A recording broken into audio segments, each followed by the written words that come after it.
Here I have Motorola Moto G42, and today I'm going to show you how to add fingerprint on this device.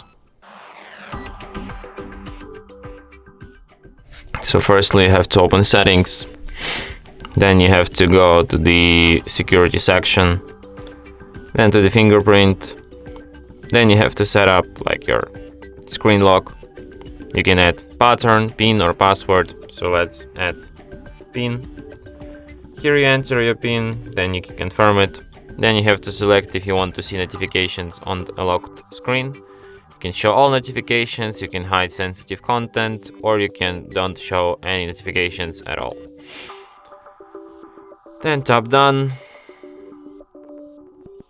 Then set up.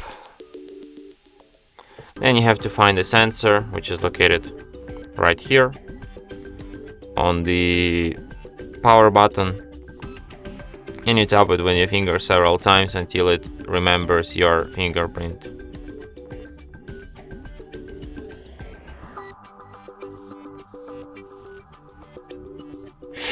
And fingerprint aided. And now, for example, you can unlock your device without entering any PIN, just with your fingerprint. Don't even have to press power button, you can slightly touch it with your finger and it will instantly unlock. So yeah, and that's it.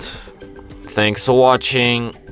If you find this tutorial useful, don't forget to hit that like button and subscribe to our channel.